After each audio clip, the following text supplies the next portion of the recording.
Shalom HCC Families, Anda sedang menyaksikan Saat Teduh dari Home Community Church edisi hari ini. Mari persiapkan hati dan pikiran saudara untuk bersungguh-sungguh memuji menyembah Tuhan, berdoa, dan mendengarkan firman. Kami berdoa lewat Saat Teduh ini, saudara diberkati dan diubahkan Tuhan. Selamat menyaksikan. Shalom HCC Families, apa kabar semuanya? Saya percaya kita semua ada di dalam perlindungan Tuhan, amin. Mari kita lihat bersama dalam Mazmur 71 ayat 23 berkata, bibirku bersorak-sorai sementara menyanyikan mazmur bagimu, juga jiwaku yang telah kau bebaskan. Kita sama-sama percaya kalau di setiap langkah kehidupan kita, Tuhan selalu menyertai kita, bahkan kita mau terus untuk memuliakan Tuhan, bahkan dengan segenap hati kita. Amin. Mari kita sama-sama menyembah Tuhan. Kita siapkan hati kita.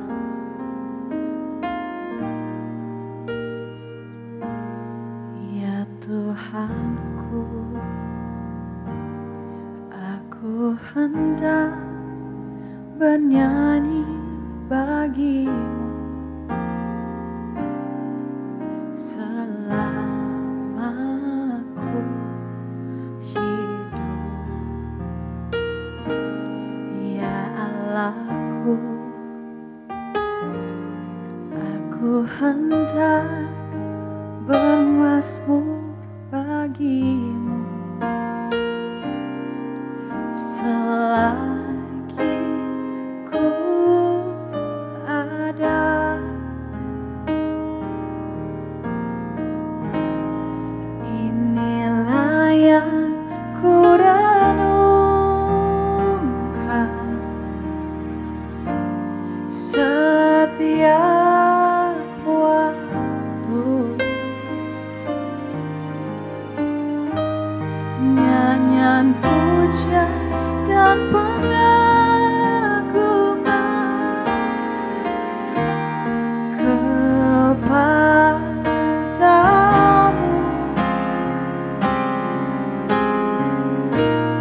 Biarlah manis kau dengar, Tuhan, manis kau dengar, Tuhan, dan hatiku bersuka karenamu.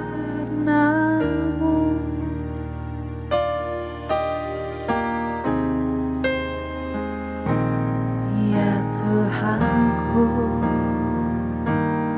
aku hendak bernyanyi bagimu selama aku hidup.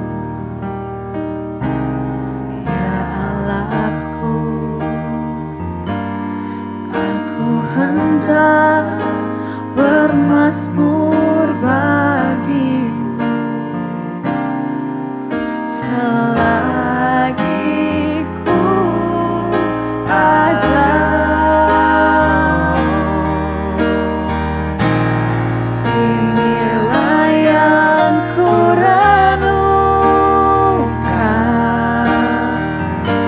setiap waktu, nyanyian puja dan pengagungan kepadamu.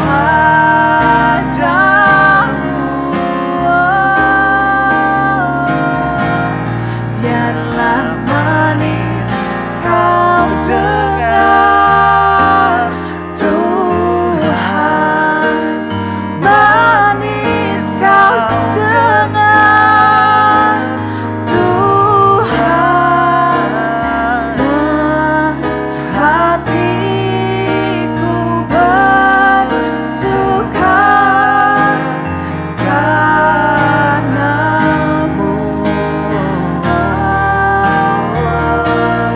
Inilah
kasih Bapa, terima kasih Yesus. Kami bersyukur buat hadirat-Mu yang luar biasa dalam kehidupan kami.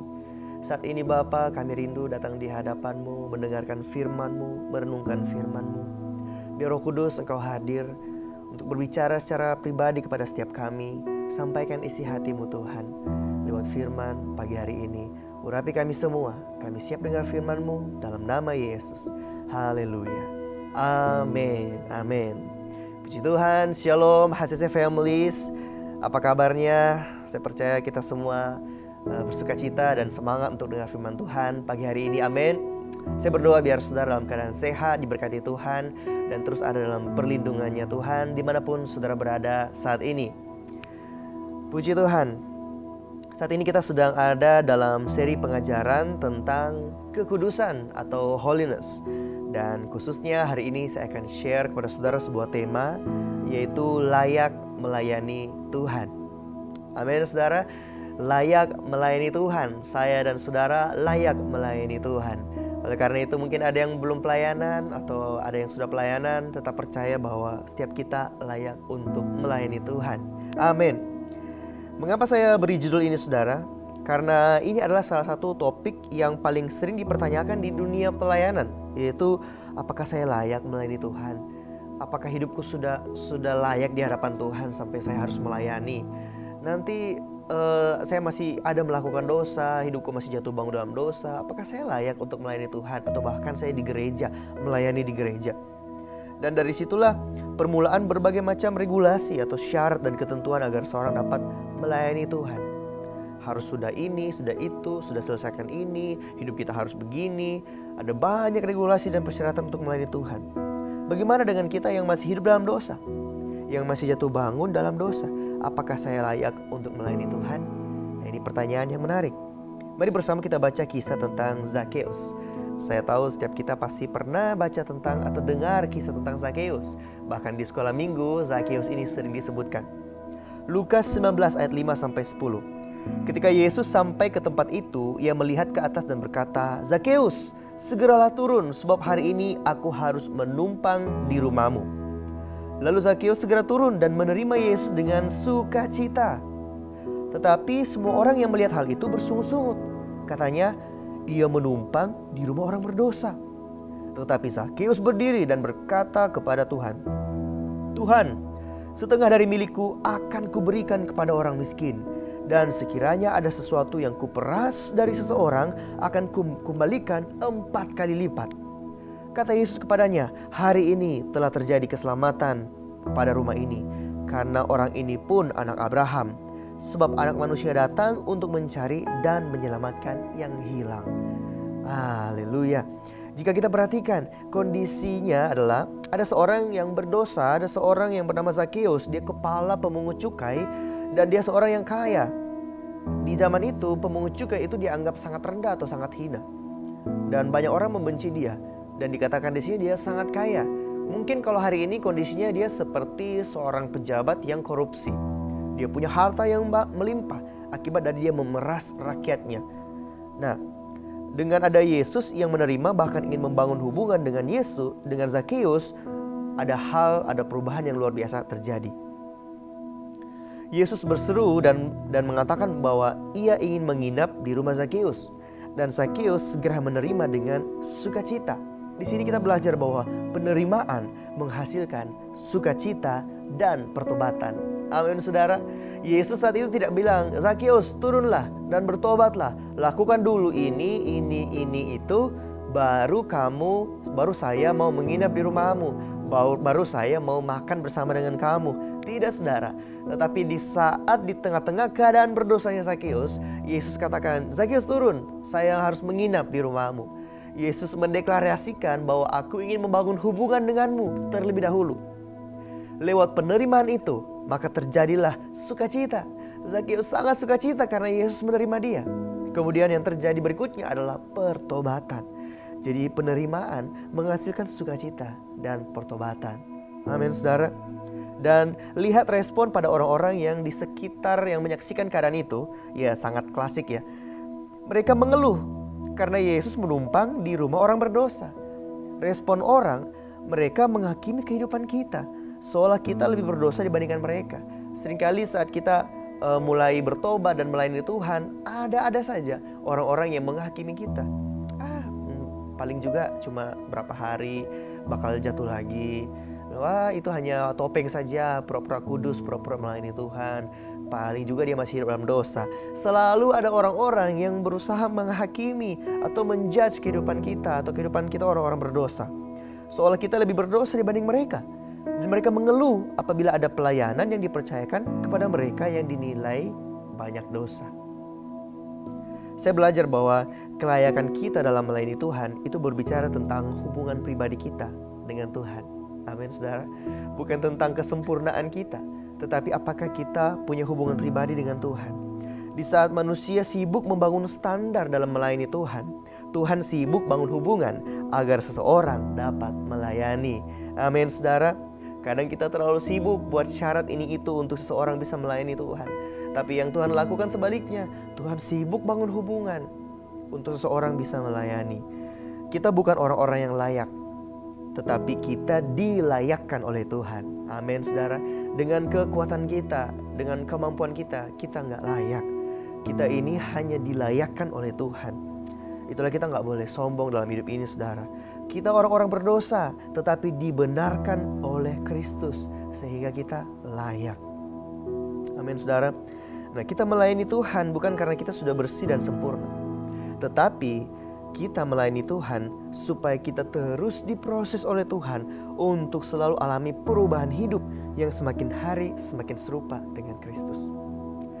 Pelayanan bukan berarti tanda bahwa kita sudah bersih, tetapi pelayanan adalah sarana untuk Tuhan mau bentuk kita, untuk kita mulai melayani orang lain, mengenyampingkan kepentingan kita, mengutamakan kepentingan orang lain, mulai melayani berkorban demi orang lain. Pelayanan berbicara tentang pengorbanan, dan pengorbanan adalah karakter Kristus. Semakin kita melayani Tuhan, semakin kita diproses untuk semakin serupa dengan Dia. Amin, saudara. Oleh karena itu, apabila hari ini saudara terpanggil untuk melayani Tuhan di bidang tertentu, jangan tunda-tunda ya. Jangan menghindar.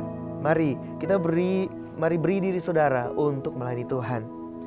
Mungkin selama ini ada orang yang sudah ajak saudara untuk ayo melayani Tuhan, mulai dari hal yang terkecil, tapi saudara masih tunda-tunda.